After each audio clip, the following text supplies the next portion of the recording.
So, from one universe to another, talking about Suicide Squad here. Suicide Squad has passed $500 million at the worldwide box office, and just over $238 million in domestic earnings. We haven't, I know I haven't discussed with you, and I definitely haven't discussed with you your thoughts on Suicide Squad. I talked about it last week. Cursory glance on what I said. It wasn't awful. It wasn't amazing. It was a pretty good movie. Worth watching. Yeah. That's about all I had to say for it. Had some good points. Definitely had its weaker moments, but enjoyable overall. Summer blockbuster for sure. I agree with it wasn't fantastic, but it wasn't terrible. It was kind of to me. It had its moments. I thought Margot Robbie was phenomenal as Harley Quinn. I think she was the highlight of the movie. Yep. Will Smith did a great job of playing Will Smith, as he always does. Yeah, man, the bat got me. I killed the bat.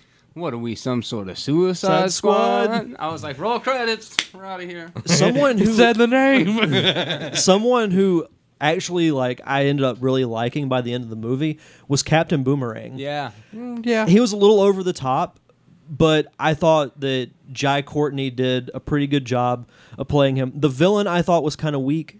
It was that one felt very shoehorned in. Yeah. But all in all, I mean, I enjoyed it. It was a fun movie.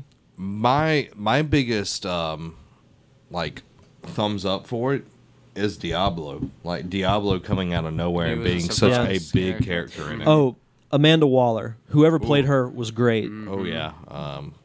She's got ice in her veins. Viola Davis. Yeah. I knew it was something with a V. So, guys, I'm going to be the rain cloud over this otherwise positive review, fairly positive review. I've been shitting on this movie for a minute now. I went and saw it wanting to really like it. You remember probably talking to me when the trailer came out. I was like, man, this is the one. I'm so looking forward to Suicide Squad because of its irreverent tone, because of its edgy nature. And then I felt like it was pretty neutered. It could have really benefited from a R rating, I think, which obviously I understand why Warner Brothers didn't do that because they're trying to appeal to as many people as possible. But I do believe that the cast was pretty on point. I think that the biggest problem lies with Warner Brothers and their lack of faith in their filmmakers. This trailer park studio that edited together the trailer ended up getting final cut of the movie over David Ayer's darker version, and it seemed very disjointed. It seemed like there were some scenes that repeated themselves while there were others that didn't have time to breathe, and I didn't like the portrayal of the Joker. On the positive side, I did enjoy the interaction between Deadshot and Harley Quinn. I liked the levity of Boomerang's character. I thought Diablo was pretty neat when the reveal of his backstory happened. I didn't feel like it had a lot of emotional resonance. And I think, to me, that was the biggest problem that I had with the movie, is that I didn't emotionally connect with it. Me and you went and saw Apocalypse together. Yeah. Very similar experience. It was hollow, and I didn't dislike watching it. But the blue beam in the sky comes down and all this shit starts whirling around, and I don't care about any of it because I've seen it so many times before. And even the villains, they were so dark and the action was shot so close that you couldn't tell, or I personally couldn't tell what the hell was going on. With that being said, I understand why people liked it. It had great music. It has a great cast. The costume design was interesting. It had a ton of fan service and characters that people know and love from the comics. I'm just talking about it objectively as a film fan, and I totally understand that at the end of the day, my opinion's not right. It's just mine, but I do want to just be honest with you guys because that's all I've got. You know, if I start lying and pandering, then people will lose respect for me. You know what I mean? So, anyways, that's my thoughts. But if you liked it, good. You can hit the like on those videos. Okay, so you talked about Jared Leto's Joker, and I kind of hit this in mine last week. I didn't see enough to actually form a real opinion. That's fair. Yeah. It was so brief, and Jared Leto even went on and said he felt like he was tricked into this movie.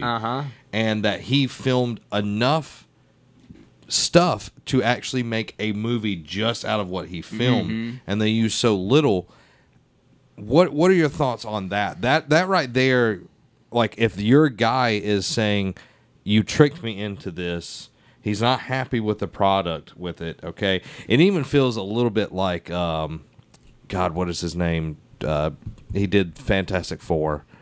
Josh Trank? Yes. Yeah. How after the movie went out, like he started attacking his own product. Yeah. It's not as, he's not as crazy as Trank went and everything, right. but I think it says a lot when your Joker is saying these kind of things. Mm-hmm.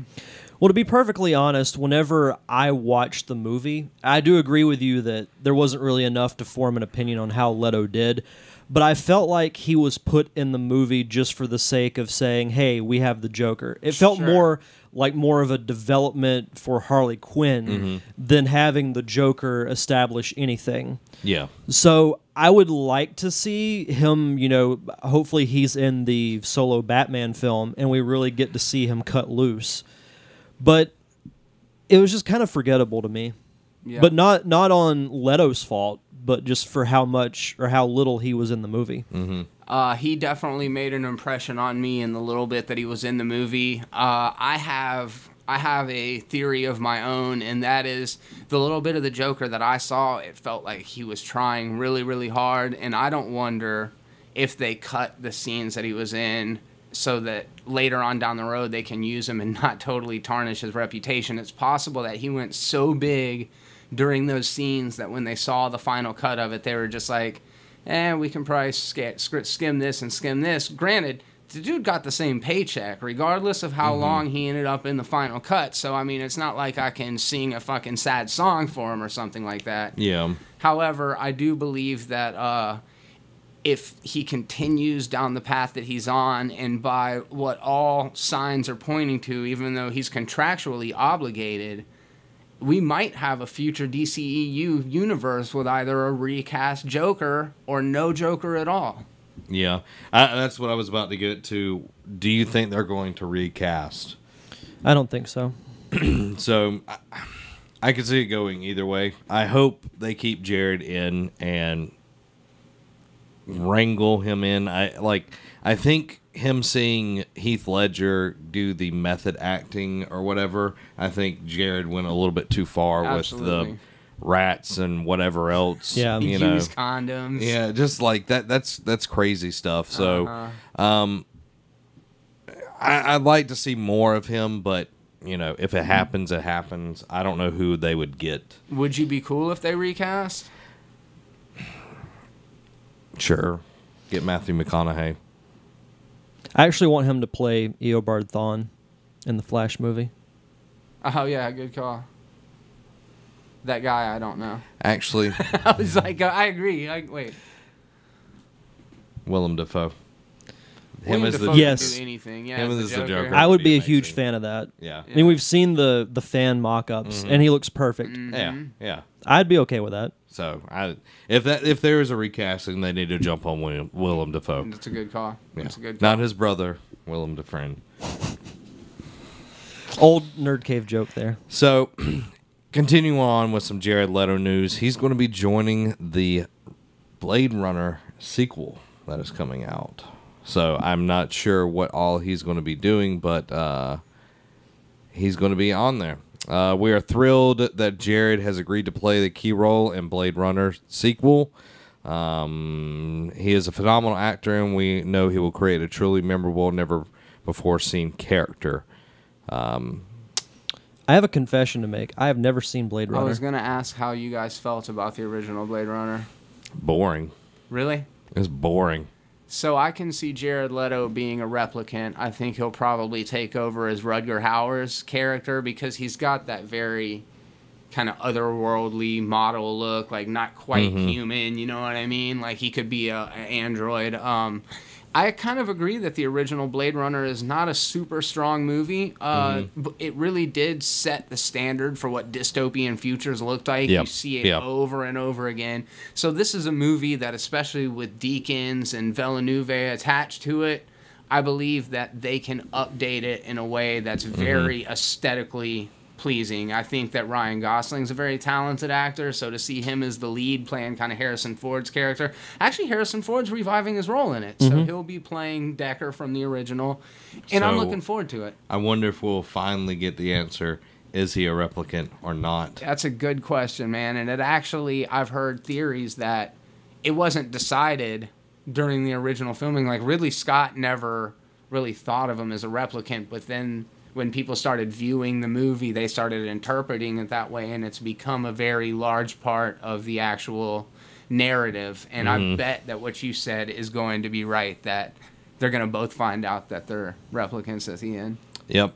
And that will be opening in theaters October 6, 2017. Woo! So, interesting development on that. Now, have you watched Jessica Jones? I did. Okay. So, DC just reached over the line and... They crossed enemy lines. They did cross enemy lines. And DC pulled over an actor from Human Target as well. His name is Will Travel, right? Yeah, Will Travel. Travel for Arrow Season 5. He played Nuke in Jessica Jones. Yeah. So basically, they took him from South Korea to North Korea. No, I'm just kidding. Interesting. We haven't seen him, DC, make a move like this. Yeah. And you haven't really seen Marvel do something like this. But at the end of Jessica Jones, you kind of were left out in the rain there. So I doubt you see him on Jessica Jones. I'm not sure what direction they'll go with season 2 of Jessica Jones, because the only villain that I know is Kilgrave. So I have no idea where they'll go, but that's a long ways away. Yeah.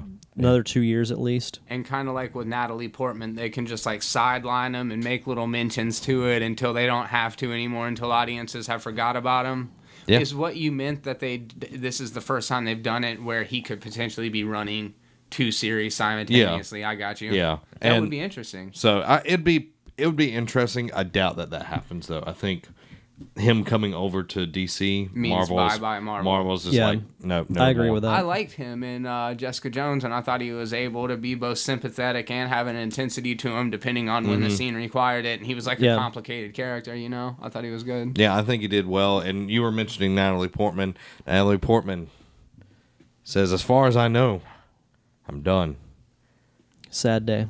Aww. Yep. I always thought he should get with Sif anyways. I'm like, dude, Natalie Portman or Jamie Alexander? I'll take Sif. So this comes from the Wall Street Journal. They asked if she would reprise her role as Jane Foster, and Portman replied, "I don't know, if maybe one day they'll ask for an Avengers 7 or whatever. I have no idea. But as far as I know, I'm done." So Ragnarok, the new movie, will be opening in theaters November 3rd, 2017. And Tessa Thompson is the new female lead. That's Valkyrie. And she was the girl from Creed. Very, very talented actress. Looking forward to seeing that. You do see that Marvel's working towards kind of rounding out their cast with different kinds of people, and I think that that's good. They've been criticized for it for long enough, and they're bringing in really talented people, so that's what's the most important. As far as... What were we just talking about? Natalie Portman. Oh, so as far as Natalie Portman leaving the Marvel Cinematic Universe, she hasn't been around for movies anyway. She was in Thor 2. And that was it. Yeah. That was the last time she's been in anything. Yeah. And I don't think they need her. Kind of like, we'll see what happens with Gwyneth Paltrow, but I'd almost bet that she won't be back. Yeah, I think they'll just keep... me and Pepper having our differences or whatever. She's out in Malaysia helping the sick, needy people or whatever. With Apple and Basket or whatever her kids' names are. God, that woman is crazy. And oh man, this just crossed over into the real. The poor guy from Coldplay is having to like make trash music now to just pay for that divorce. Gwyneth Paltrow, you were on blast after the end of Iron Man 3 and naming your kids Apple and whatever. I guess it was Basket. MacBook. That would be awesome. If the twins, Apple and Basket. That's awesome. So what do you think about the Natalie Portman development? In the grand scheme of things, I don't think it's that huge of a deal. Because, I mean, Thor is going in a different direction. I think the movie is what mostly supposed to be in space and in Asgard. So Spice. So it's not like they're really going to be on Earth anyway. So how are you going to fit her in?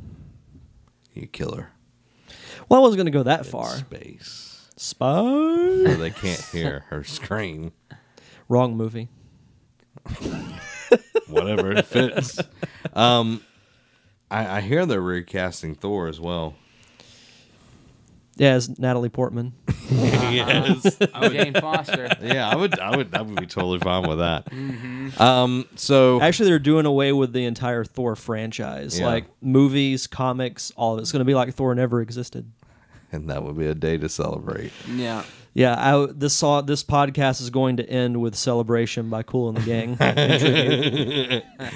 We're just messing with everybody, especially Robbie on Yeah. that. Gamescom happened this past week, and Was it a com with games? yes, Okay. in Germany. Oh, Yeah. yeah. Das Con. So we got some news, and doesn't surprise me at all. I really don't care, but I'm going to tell you anyway. Final Fantasy 15 has been delayed. Oh, Yeah. So it's been delayed 2 months. It isn't like Final Fantasy 13, which was it originally. Is been Nintendo delayed. making this game? I think they have it one-upped Nintendo at this point because this game's been delayed for 10 years. Yeah. So they've pushed it back for 2 extra months to allow for extra polish, what everybody says. And me and Derek Daniel, when he was on, I think about a month ago, we talked about game developers need to stop saying when they're giving a game out until it is ready to go. Right. I agree 100%. How they did with Fallout 4, in June it was like November the game's coming out because the game was freaking done. Yeah. There's no need to say, all right, 3 years from now on the 3rd Thursday of the month of our Lord, December, I'm going to put out this game.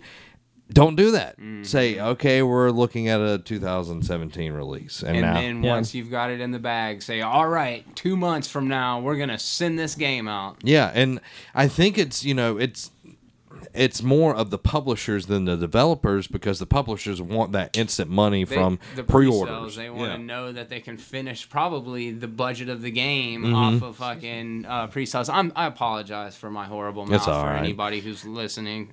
I'm normally better. Well, not really. I'm actually much worse on my show, so I apologize.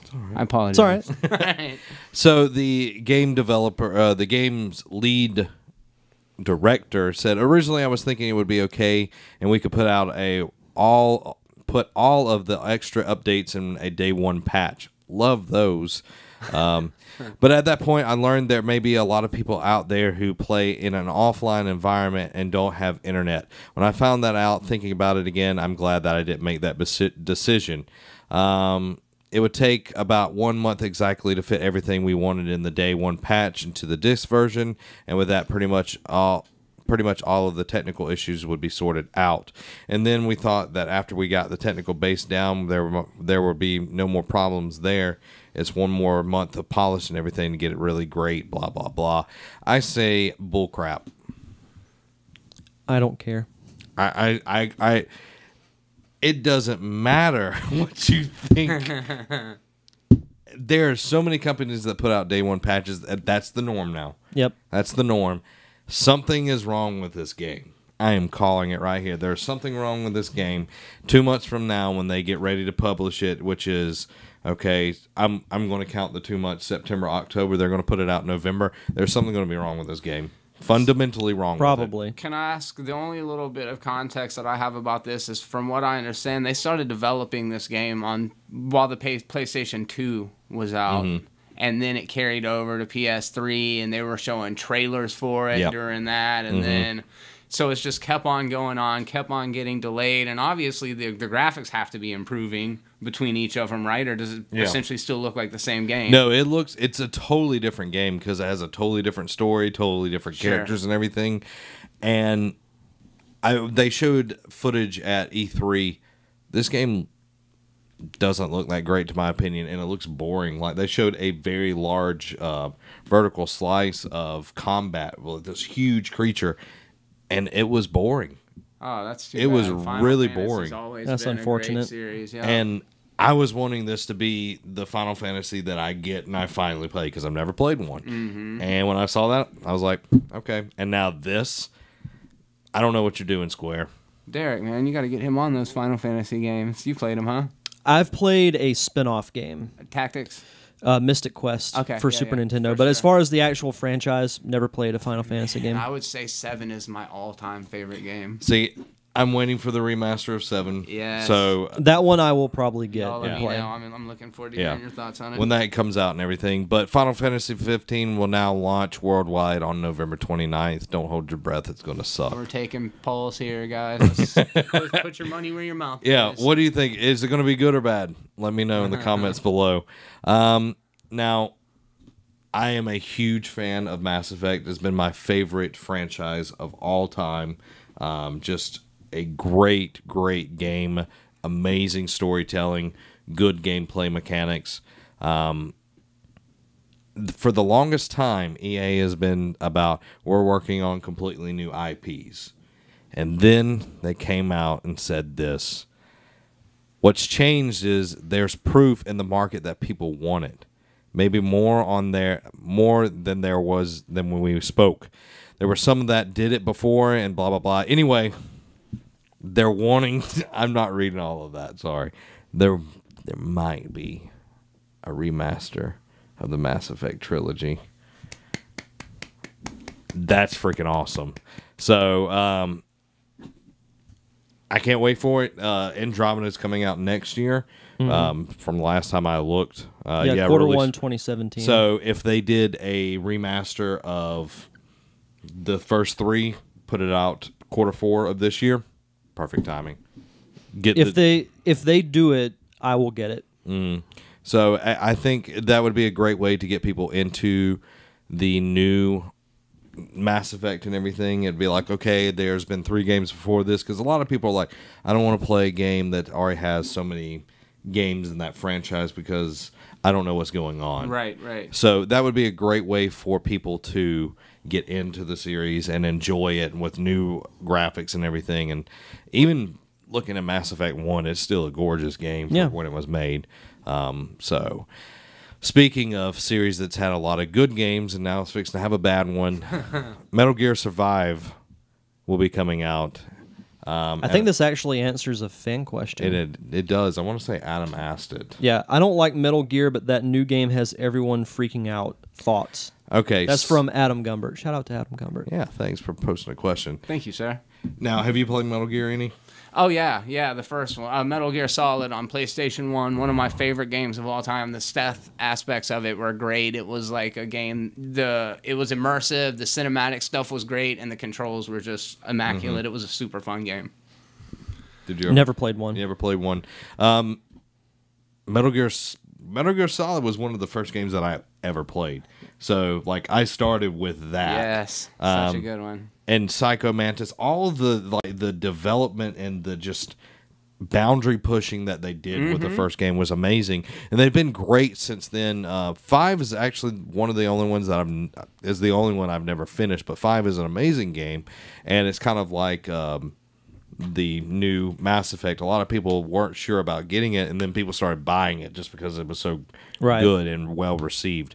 Well, we all know Konami and Kojima had a huge falling out. If you don't know about all of this, the guy that developed all the Metal Gears. I don't even care. No, I'm just kidding. Go ahead. Kojima was the guy that developed them since the very beginning. He left Konami because they screwed him over. We don't really know all the details. I have heard a little about this. So Konami still owns the rights to Metal Gear, and Metal Gear Survive is the first game without Kojima on it. And it looks dumb. It's spelling bad news. Yeah. Does it look like the same game fundamentally? No. It's not even like, it doesn't even look stealth. It's like a group of people fighting like these zombie-esque creatures. Oh, hell no. That sounds That's nothing not like Metal Gear. Yeah, No. like the trailer is, you can see the guy right there. They get sucked into an alternate dimension, and you have to fight these different things or whatever. And it's just really weird. And at the very end, you see like the ground shaking and everything. and there's a Metal Gear there. Yeah. So That sounds that's dumb. it does not look good. It looks like a cash grab. Konami is more than likely fixing to get out of video games because they own like pachinko machines over in Japan and That's everything. too bad. I always Really? loved Yeah. seeing that Konami crawl Yeah. at the beginning of gaming. Oops. So, and they even killed Castlevania and everything. So it's just kind of like, Bastards. yeah. It's not good. But on a lighter note, Hey, do you want one of these? I'll get one at the end. Okay. Appreciate you, it, You're going to try to make me save this thing? Temptation. That's what I'm all about. Harley Quinn and Deadshot are joining the Injustice 2 roster. which That's dope. I'm super excited about. And I'm sure that Deadshot will actually wear his freaking mask the whole game. It's not going to be Will Smith. No, I don't think so. I haven't watched the trailer, but I'm excited for it. I actually really like the first Injustice game. Definitely be getting the second one. yeah, I love it too. Did you ever play Injustice? I might have played it with you guys. I played it a couple of times. Not much. Not much. So it's the people. It's Neversoft. It's the same people that made Mortal Kombat. At least I'm better at Injustice than Mortal Kombat. There's an old video. He whooped all of us. But I'm excited. Harley Quinn was good in the first one. Batgirl was my I remember that. my character. Whooped everybody. Heck yeah. Everybody. But it was also a cheap move. I'm just going to admit that. Yeah, it was. Yeah. No, I'm excited for Injustice 2. I'm curious as to what the story's going to be about because I thought the story from Injustice 1 was pretty intriguing, like the whole what if thing. And I'm curious to see what they do for the sequel. Was that Dark Superman in Injustice? Yeah, it was Lois Lane gets killed by the Joker. Superman survives though, and he like takes over the whole like the whole world and everything. No doubt. So Superman makes a great threat, and actually that'll come up in another one of these questions later on, so we'll get to it. there's currently no release date other than 2017 because guess what? They know how to do it right. Looking at you, Final Fantasy.